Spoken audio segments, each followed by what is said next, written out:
दोस्तों 2024 की तेज धूप और भीषण गर्मी के बाद बरसात में अगर आपका गुलाब का पौधा ग्रोथ लेना स्टार्ट नहीं किया है और अगर ग्रोथ है भी तो बहुत स्लो ग्रोथ कर रहा है और कलियां नहीं बना रहा है, फूल भी नहीं खिल रहे हैं, फूल अगर खिल भी रहा है तो बहुत छोटे छोटे और बहुत ही कम संख्या में फूल खिल रहे हैं। तो उसके लिए आज मैं आपको एक ऐसा सीक्रेट बताऊंगा जिसके करने के बाद आपका गुलाब का पौधा कलियां भी बनाएगा, ग्रोथ भी बनाएगा, बहुत तेजी से आपका पौधा बढ़ेगा भी, यानी कि जमीन में लगाए हुए गुलाब के पौधे की तरह आपका गुलाब का पौधा तेजी से ग्रोथ लाएगा और अनगिनत नए नए शाखाएं बनाएगा, नए नए ब्रांचेस निकालेगा और जितने ज्यादा ब्रांचेस निकालेंगे उतने ज्यादा कलियां बनेंगी और उतने ही फूल खिलेंगे। नमस्कार दोस्तों, हम और हमारा गार्डन में आपका स्वागत है। दोस्तों अभी जुलाई का लास्ट वीक चल रहा है और पौधों को रिमझिम बारिश में नहाते हुए लगभग 1 महीना हो गया है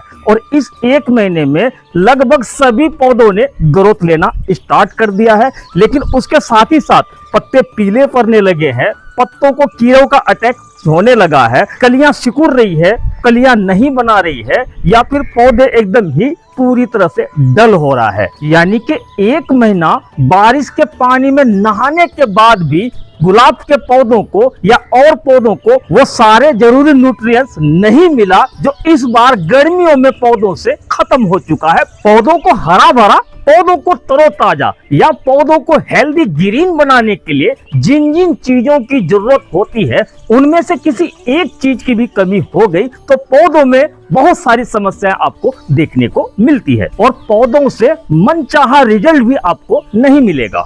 आप मेरे गुलाब के पौधों को देख पा रहे हैं या और भी जितने गुड़हल के पौधे हैं या ये डबल चांदनी का पौधा है या क्रिसमस है, जितने भी पौधे आपको दिखाई दे रहा है सभी पौधों की कंडीशन आप खुद देख सकते हैं। पौधों को देखकर ऐसा लग रहा है मानो ये सारे पौधे जमीन में लगा हो। जी नहीं, ये सारे पौधे मेरे टेरेस गार्डन में छोटे छोटे पॉट में लगा है। इस तरह का रिजल्ट पाने के लिए मैं अपने सभी पौधों पर कौन सा केयर करता हूँ, कौन सा फर्टिलाइजर डालता हूँ, वो सारे सीक्रेट मैं आज आपके साथ शेयर करने वाला हूँ। तो उसके लिए मैं ये 3 सीक्रेट फर्टिलाइजर का इस्तेमाल अपने पौधों पर करता हूँ, जिसमें से 2 फर्टिलाइजर पूरी तरह से ऑर्गेनिक और होममेड है। एक फर्टिलाइजर को हमने मार्केट से मंगाया है, लेकिन ये भी 100% ऑर्गेनिक है। इन तीनों ऑर्गेनिक फर्टिलाइजर की न्यूट्रिशन वैल्यू की बात करूं तो इसमें है nitrogen, potassium, phosphorus, manganese, zinc, iron, boron, copper, sulphur, यानी कि वो सभी चीजें इस तीनों फर्टिलाइजर में मौजूद है जो हर तरह के पौधों के लिए जरूरी होता है और इस फर्टिलाइजर का इस्तेमाल आप अपने सभी पौधों पर कर पाएंगे। लेकिन मैं बात कर रहा हूँ गुलाब के पौधे की। गुलाब के पौधे को इस सीजन में यानी कि रेनी सीजन में इस फर्टिलाइजर का इस्तेमाल अगर कर देंगे तो अक्टूबर आते आते आपके सभी गुलाब के पौधों की हार्ड प्रूनिंग करनी ही होगी, क्योंकि गुलाब का पौधा इतना बड़ा, इतना हेल्दी हो जाएगा कि आपको हार्ड प्रूनिंग करने की जरूरत पड़ेगी। और वैसे भी आप जानते हैं कि अक्टूबर में गुलाब के पौधे की हार्ड प्रूनिंग की जाती है। उसके बाद दिसंबर जनवरी का महीना जब आपका पौधा डोरमेंसी पीरियड में चला जाएगा, उस समय तक आपके पौधे के अंदर इतनी एनर्जी स्टोर करके रखेगा जिससे कि सर्दी का ज्यादा असर नहीं पड़ेगा। गुलाब के पौधे पर इसका इस्तेमाल कैसे करना है, कब करना है और इसे बनाना कैसे है, ये सारी जानकारियां आज के इस वीडियो में मैं देने वाला हूं। आप वीडियो में आखिर तक हमारे साथ बने रहें और जब आप इस फर्टिलाइजर का इस्तेमाल अपने पौधों पर करेंगे तो इसका रिजल्ट देखते ही बनेगा। दोस्तों इन फर्टिलाइजर का इस्तेमाल करने से पहले कुछ जरूरी टिप्स और कुछ सावधानियों को जानना बेहद जरूरी है, जिससे आपको कोई दिक्कत नहीं आएगी और पौधे में भी इसका रिजल्ट बहुत अच्छा मिलेगा। सबसे पहले मैं बात करता हूं टिप्स की। टिप्स से मुझे याद आया कि अगर आपके गुलाब के पौधे में जो फूल खिल गया है या जो फूल खिल के मुरझा गया है या सूख गया है, उसकी हल्की हल्की टिप्स को आप फौरन काट दें। इसके अलावा बरसात में अगर आपने अपने गुलाब की सॉफ्ट प्रूनिंग नहीं की है तो आप सॉफ्ट प्रूनिंग को पहले कर ले और साथ ही साथ उन सभी टहनियों को चेक करके देख ले जो बरसात में नए नए ग्रोथ लेना स्टार्ट किया है। उनमें अगर इस तरह की ग्रोथ है तो इसकी हल्की सी टिप को कट कर दे। क्योंकि ये ब्लाइंड शूट है, इस पर कलियां नहीं लगेगी और ये बढ़ेगा भी नहीं, ये यहीं के यहीं रुक जाएगा और सारा न्यूट्रिएंट्स को पीता रहेगा। तो इसे कट करके हटाना बहुत जरूरी है। अब सावधानी की बात कर लेते हैं। अगर आपके पौधे की मिट्टी ज्यादा गीली है, क्योंकि बरसात का सीजन चल रहा है, तो पौधे की मिट्टी ज्यादा गीली होने पर पौधे की निराई गुड़ाई नहीं करनी है। ऐसे कंडीशन में या तो आप बारिश से 1-2 दिन पौधे को बचा लें या फिर 1-2 दिन पानी डालना बंद कर दें, इससे कि मिट्टी हल्की हल्की ड्राई हो जाए। उसके बाद आप मिट्टी की गुड़ाई कर सकते हैं।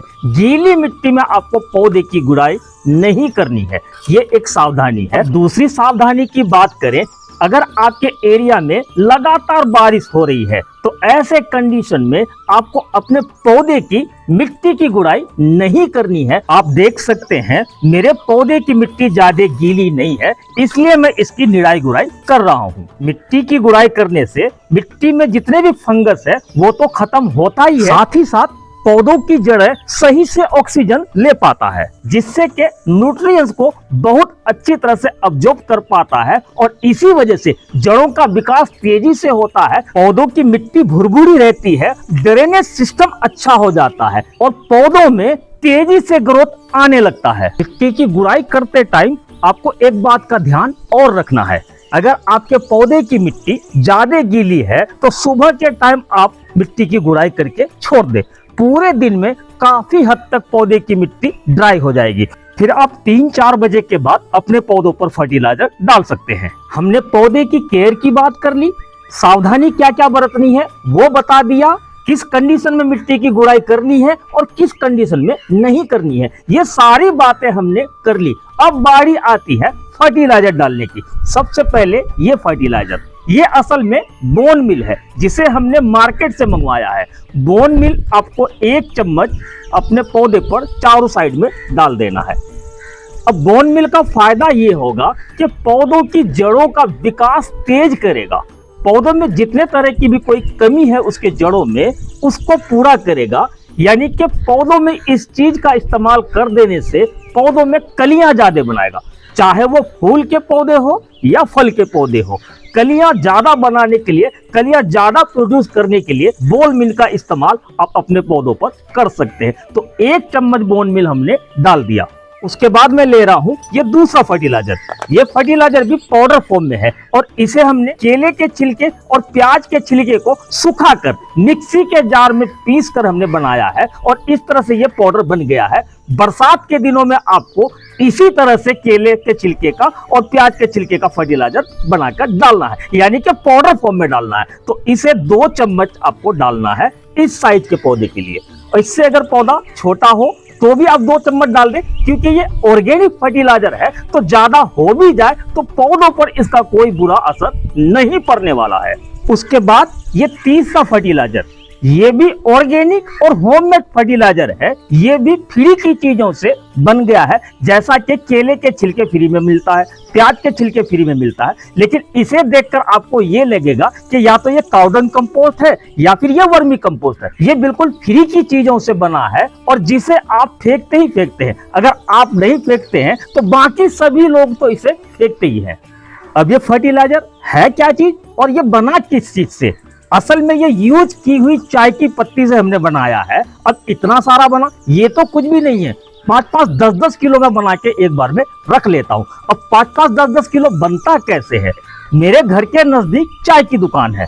सुबह और शाम मैं एक प्लास्टिक की थैली चाय वाले को दे देता हूँ और जितनी चाय पत्ती उसके दुकान में यूज होती है और वो चाय की पत्ती मैं अपने घर लेकर आता हूँ और उसे अच्छी तरह से धोने के बाद बिना सुखाए कंपोस्ट बिन में डाल देता हूँ। इसी तरह से हफ्ता 10 दिन डाल देता हूँ तो ये कंपोस्ट बिन भर जाता है और 1 महीने में डिकम्पोस्ट होके इस तरह से न्यूट्रिएंट से भरपूर कंपोस्ट बन जाता है। लेकिन आपके लिए ये काम थोड़ा मुश्किल हो सकता है। चाय तो आपके घर में बनती ही होगी, सुबह या शाम दोनों टाइम में जितनी चाय की पत्ती यूज होती है उसे आप धोकर कंपोस्ट बिन में डाल लें। इसी तरह से 1 महीना आप करेंगे तो आपके पास अच्छे खासे क्वांटिटी में ये चाय की पत्ती का कंपोस्ट भी उपलब्ध हो जाएगा। लेकिन हाँ, अगर आपके पास कंपोस्ट बिन ना हो तो आप चाय की पत्ती को धोकर सुखा के भी स्टोर करके रख सकते हैं और आप सूखे हुए चाय की पत्ती का भी इस्तेमाल कर सकते हैं। और ये पूरी तरह से डिकम्पोज हो गया है, यानी कि वर्मी कंपोस्ट से भी ज्यादा पावरफुल है, क्योंकि चाय की पत्ती में टैनिक एसिड पाया जाता है। डिकम्पोज होने के बाद इसमें नाइट्रोजन, पोटेशियम, फास्फोरस भी ऐड हो जाता है। आप इसे देख के भी अंदाजा लगा सकते हैं। तो इसे 1 मुट्ठी या 2 मुट्ठी आप अपने पौधे के हिसाब से, या पोट अगर ज्यादा खाली है तो आप ज्यादा भी डाल देंगे। इससे मिट्टी भुरभुरी बनी रहेगी और इसमें टैनिक एसिड होने की वजह से मिट्टी को एसिडिक बनाएगा, जिससे कलियां ज्यादा प्रोड्यूस करेगा और हमेशा वेल रन मिट्टी बनी रहेगी। 2 मुट्ठी हमने डाल दिया, अब बस हो गया। इसे आप वापस बराबर कर दें। उसके बाद अब करना क्या है? अरे भाई करना क्या है? पानी डाल देना है। जी हाँ, पानी आप इतना डालें ताकि पोट से बाहर ना निकले, क्योंकि बरसात के सीजन में हमने ये फर्टिलाइजर डाला है। अगर पोट से बाहर निकल आएगा तो कोई फायदा नहीं होगा। हो सके तो आप फिर दोबारा पानी डाल दें, लेकिन पानी आपको ज्यादा ओवरफ्लो नहीं करना है। इन फर्टिलाइजर को डालने के बाद अब आपको एक सावधानी और बरतनी है, और वो सावधानी ये है कि बाकी फर्टिलाइजर की तरह 1 हफ्ता में, 10 दिन में या 15 दिन में इन फर्टिलाइजर को रिपीट नहीं करना है, बल्कि 1.5 से 2 महीने के बाद ही आपको इस फर्टिलाइजर का दोबारा इस्तेमाल करना है। और इस फर्टिलाइजर को मेरे बताए तरीके से अगर आपने अपने पौधे पर इस्तेमाल कर लिया तो कुछ ही दिनों के बाद देखेंगे कि पौधों में एक नई जान, एक नई ताजगी समेटे हुए जंगल के तरह तेजी से घना होता हुआ चला जाएगा और बहुत सारे कलियों से, फूलों से आपका गुलाब का पौधा भर जाएगा। तो दोस्तों आज के लिए बस इतना ही। हमारे द्वारा दी गई जानकारी अगर आपको अच्छी लगी हो तो वीडियो को लाइक करके कमेंट करना ना भूलें। और हाँ, वीडियो अगर अच्छी लगी हो तो वीडियो को शेयर भी कर दें। जो लोग अभी तक हमारा ये चैनल सब्सक्राइब नहीं किए हैं वो चैनल को सब्सक्राइब करके बेल आइकन को ऑल पे कर लें, ताकि आने वाले वीडियोस के नोटिफिकेशन आपको मिलती रहे। तो मिलते हैं इसी तरह की पेड़ पौधों से जुड़ी जानकारी लेकर, तब तक के लिए हमें दीजिए इजाजत।